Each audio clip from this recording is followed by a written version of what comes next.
বাংলাদেশ ইস্যুতে মোদি সরকারকে পদক্ষেপ নিতে বললেন প্রিয়াঙ্কা। গাজায় জরুরি স্বাস্থ্য সহায়তার আহ্বান হামাসের। হামাসের সঙ্গে বন্ধি বিনিময় চুক্তি নিয়ে যে তথ্য দিলেন কাতোস। সর্বশেষ জানাবো, ইয়েমেনে উত্তেজনা বাড়লে খুলে যাবে নরকের দরজা। দর্শক, এতক্ষণ শুনছিলেন সংবাদ শিরোনাম, এবারে জানাবো বিস্তারিত। বাংলাদেশ ইস্যুতে মোদি সরকারকে পদক্ষেপ নিতে বললেন প্রিয়াঙ্কা। ভারতের লোকসভায় সরব হলেন কংগ্রেসের প্রথমবারের সংসদ সদস্য প্রিয়াঙ্কা গান্ধী। সোমবার বিজয় দিবস উপলক্ষে কথা বলতে গিয়ে বাংলাদেশের বর্তমান পরিস্থিতি এবং ভারত সরকারের তরফ থেকে কাঙ্ক্ষিত ভূমিকা নিয়ে প্রশ্ন তোলেন তিনি বলেন, আজ বাংলাদেশে সংখ্যালঘু নিপীড়ন চলছে। লাগাতার আক্রান্ত হচ্ছে হিন্দু, খ্রিস্টান সহ বিভিন্ন ধর্ম ও সম্প্রদায়ের মানুষ। এরপরই প্রিয়াঙ্কা দাবি তোলেন, এবার সময় এসেছে ভারত সরকারের ফের একবার বাংলাদেশ ইস্যুতে পদক্ষেপ নেবার। বাংলাদেশে সংখ্যালঘু নিপীড়ন থামাতে মূলত দুটি দাবি উত্থাপন করেন প্রিয়াঙ্কা। তার বক্তব্য, প্রথমত ভারত সরকারকে অতিবিলম্বে এ বিষয়ে হস্তক্ষেপ করতে হবে। দ্বিতীয়ত ভারত সরকারকে বাংলাদেশের বর্তমান প্রশাসনের সঙ্গে কথা বলে অনাচার ও অত্যাচার বন্ধ করতে পদক্ষেপ নিতে হবে। প্রসঙ্গত, বাংলাদেশের বর্তমান পরিস্থিতি নিয়ে এখন পর্যন্ত অন্তত মোদি সরকারকে খুব বড় কোনো ভূমিকা নিতে দেখা যায়নি। যদিও ইতোমধ্যে ভারত পররাষ্ট্র সচিব বাংলাদেশ সফর করে গেছেন, সংখ্যালঘু নিপীড়নের সমালোচনা করেছেন। বাংলাদেশের তরফ থেকে তাকে আশ্বস্ত করা হয়েছে এবং ভারতের মিডিয়ায় বিষয়টি নিয়ে অপপ্রচার চালানো হচ্ছে বলেও প্রতিবাদ করা হয়েছে। তারপরও চিত্রটি বদলায়নি। এদিকে এদিন 16 ডিসেম্বর বিজয় দিবস উপলক্ষে ভাষণ দিয়েছেন ভারতের প্রধানমন্ত্রী নরেন্দ্র মোদী। তাৎপর্যপূর্ণভাবে বিজয় দিবসকে ভারতের জয় বলে উল্লেখ করেছেন তিনি, তবে বাংলাদেশের নাম একবারও উচ্চারণ করেননি তিনি। অন্যদিকে বাংলাদেশের মহান বিজয় দিবস পালন অনুষ্ঠানে বর্তমান সরকারের প্রধান ডক্টর মোহাম্মদ ইউনূস যোগ দিলেও সেখানে ভারতের নাম উল্লেখ করেননি তিনি। উল্লেখ্য, 1971 সালের 16 ডিসেম্বর বাংলাদেশের মুক্তিযুদ্ধের অবসান ঘটে। বাংলাদেশ পাকিস্তান যুদ্ধে ভারতীয় সেনাদের কাছে রীতিমতো পর্যদুস্ত হওয়ার পর এই দিনটিতেই আনুষ্ঠানিকভাবে ভারতের কাছে নথি স্বীকার করতে বাধ্য হয় পাকিস্তানের সেনাবাহিনী, যার ফল স্বাধীন রাষ্ট্র হিসেবে বাংলাদেশের অভ্যুদয়। এই লোকসভায় দাঁড়িয়ে সেই ঐতিহাসিক মুহূর্ত স্মরণ করে ওয়ানডের সংসদ সদস্য প্রিয়াঙ্কা গান্ধী যে বীর সেনাদের অনমনীয় সংগ্রাম সেই দিন বিজয় এনে দিয়েছিল, তাদের তিনি শ্রদ্ধা জানান। তাৎপর্যপূর্ণভাবে এ প্রসঙ্গে ভারতের প্রয়াত প্রধানমন্ত্রী ইন্দিরা গান্ধীকেও শ্রদ্ধা ভরে স্মরণ করেন তার ওই নাতনি প্রিয়াঙ্কা গান্ধী। তিনি মনে করিয়ে দেন, তৎকালীন পূর্ব পাকিস্তানের উপর যখন পশ্চিম পাকিস্তানের সেনারা নিদারুণ অত্যাচার চালাচ্ছে, তখন বাকি বিশ্ব শুধু দর্শকের ভূমিকা পালন করলেও তৎকালীন ভারত সরকার ঝাঁপিয়ে পড়েছিল বাংলাদেশকে রক্ষা করতে। এ প্রেক্ষাপটে লোকসভায় দাঁড়িয়ে প্রিয়াঙ্কা বলেন, 1971 সালে ভারতীয় সেনার কাছে পাক বাহিনীর নথি স্বীকারের সাক্ষ্য সেই ঐতিহাসিক মুহূর্তের বিখ্যাত ছবিটি পর্যন্ত তার স্থান থেকে সরিয়ে নেওয়া হয়েছে, যা কিছুতেই মেনে নেওয়া যায় না। সূত্র হিন্দুস্তান টাইমসের। গাজায় জরুরি স্বাস্থ্য সহায়তার আহ্বান হামাসের।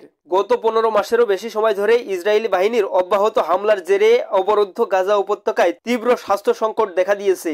এই পরিস্থিতি মোকাবেলায় জরুরি স্বাস্থ্য সহায়তার আবেদন করেছে ফিলিস্তিনের স্বাধীনতাকামী সংগঠন হামাস। বিশ্ব স্বাস্থ্য সংস্থা WHO এবং অন্যান্য আন্তর্জাতিক সংস্থাগুলোকে দ্রুত পদক্ষেপ নেবার আহ্বান জানিয়েছে সংগঠনটি।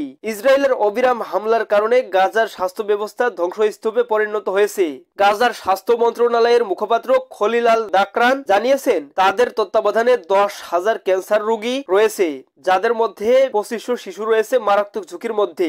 গত 6 মাসে কোনো রোগী বা আহত ব্যক্তিকে গাজার বাইরে চিকিৎসার জন্য স্থানান্তর করা হয়নি বলেও অভিযোগ করেন আল দাকরান। তিনি বলেন, দখলদার ইসরায়েলি বাহিনীর অবরোধের কারণে গাজায় চিকিৎসা সরঞ্জাম এবং ঔষধ সরবরাহ বাধাগ্রস্ত হচ্ছে। হামাস তাদের বিবৃতিতে বলেছে, গাজায় ইসরায়েলের কার্যক্রম মানবতা বিরোধী অপরাধ, গণহত্যা এবং জাতি নিধনের সমতুল্য। এ নিয়ে আন্তর্জাতিক সম্প্রদায়ের প্রতিক্রিয়া আন্তর্জাতিক ব্যবস্থার ব্যর্থতাকেই প্রতিফলিত করে। এমতা অবস্থায় আরব ও মুসলিম দেশগুলোর সমন্বয়ে গাজার জনগণের সহায়তার জন্য একটি কমিটি গঠনেরও আহ্বান জানিয়েছেন হামাস। সেই সঙ্গে গাজার চলমান মানবিক সংকট আন্তর্জাতিক পর্যায়ে দ্রুত সমাধানের দাবি জানিয়েছে সংগঠনটি।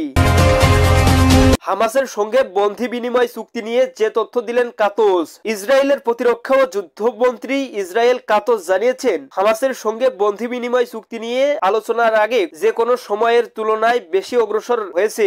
সোমবার ইসরায়েলের পার্লামেন্ট নেসেটের পররাষ্ট্র ও যুদ্ধ বিষয়ক কমিটির সভায় কাতোস বলেন, আমরা আর একটি বন্ধি বিনিময়ের চুক্তির সরবরাহের কাছাকাছি আছি। কমিটির সভায় আলোচনার বিষয়টি সংবেদনশীল হয় এটি নিয়ে প্রকাশ্যে বেশি কিছু জানায়নি জানায়নি ইসরায়েলি গণমাধ্যম টাইমস অফ ইসরায়েল। তবে এই চুক্তির প্রস্তাব ইসরায়েলি কোয়ালিশনের বেশিরভাগ সমর্থন পাবে বলে আশা করেন কাতোজ। চুক্তিতে হামাসের হাতে থাকা বন্দীদের মুক্তি এবং গাজা যুদ্ধবিরতির সম্ভাব্য ধারা থাকলেও কাতোজ জানায় এটি উন্মুক্ত যুদ্ধবিরতির শর্তের অন্তর্ভুক্ত করবে না। পাশাপাশি আলোচনার সময় হামাসের পক্ষ থেকে নমনীয়তার ইঙ্গিত দিয়েছেন কাতোজ।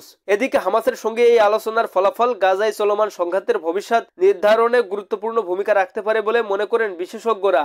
সূত্র মেহের নিউজ এজেন্সি।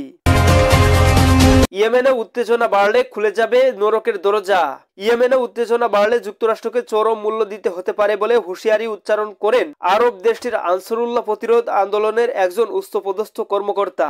সোমবার আনসারুল্লাহ সদস্য এবং ইয়েমেনের general corporation for radio and টেলিভিশনের ভারপ্রাপ্ত পরিচালক আব্দুর রহমান আল আহনুমি তার এক্স অ্যাকাউন্টে একটি পোস্টে বলেন, অধিকৃত গাজা উপত্যকার ফিলিস্তিনের প্রতি ইয়েমেনি জনগণের সমর্থন বন্ধ করতে ইয়েমেনের মার্কিন দূতাবাস তাদের ভাড়াটে সেনাদের যুদ্ধের জন্য প্রস্তুত করছে। তবে এদেশে উত্তেজনা বাড়ালে তা মার্কিন সেনা তাদের নিয়ন্ত্রণাধীন তেল স্থাপনাগুলো এবং ওয়াশিংটন ও তাদের মিত্রদের জন্য নরকের দরজা খুলে দেবে।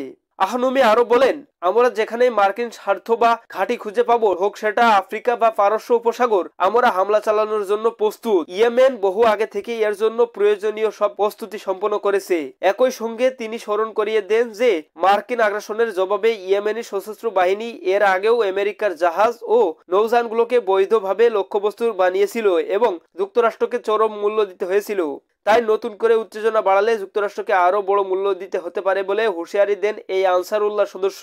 এদিকে গণমাধ্যমের খবর অনুযায়ী মার্কিন ও ব্রিটিশ যুদ্ধবিমান যৌথভাবে ইয়েমেনের উত্তরে হাজদা প্রদেশে একটি আক্রমণ চালিয়েছে। লোহিত সাগরে ইসরায়েলের সঙ্গে যুক্ত জাহাজগুলোতে আরব দেশটির চলমান সামুদ্রিক অভিযানের মধ্যেই এই হামলা চালায় পশ্চিমা বাহিনী। বিষয়টি নিশ্চিত করে ইয়েমেনের আরবি ভাষার সংবাদ মাধ্যম আল মাসিরা জানিয়েছেন, সোমবার সকালেই এই বিমান হামলাগুলো মিডি জেলার বোহাইস এলাকায় আঘাত হানে।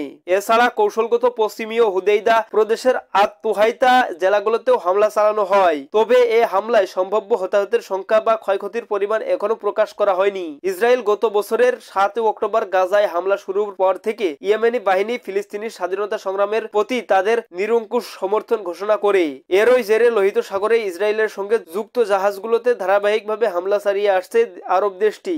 আনসারুল্লাহ ও ইয়েমেনি সশস্ত্র বাহিনী জানিয়েছে, গাজা ইসরায়েলের স্থল ও আকাশপথে আক্রমণ শেষ না হওয়া পর্যন্ত আমরা তাদের হামলা বন্ধ করব না। এদিকে ইসরায়েলের অব্যাহত হামলায় এ পর্যন্ত গাজায় 45,000-এরও বেশি ফিলিস্তিনি নিহত হয়েছে, যাদের বেশিরভাগই নারী ও শিশু। এছাড়া আহত হয়েছেন আরো লক্ষাধিক মানুষ। ইয়েমেনের আনসারুল্লাহ প্রতিরোধ আন্দোলন একান্তভাবে ঘোষণা করেছে যে তারা ফিলিস্তিনি সংগ্রামের পাশে থাকবে। মার্কিন ও পশ্চিমা সমর্থন পুষ্ট আগ্রাসনের বিরুদ্ধে তাদের লড়াই অব্যাহত থাকবে।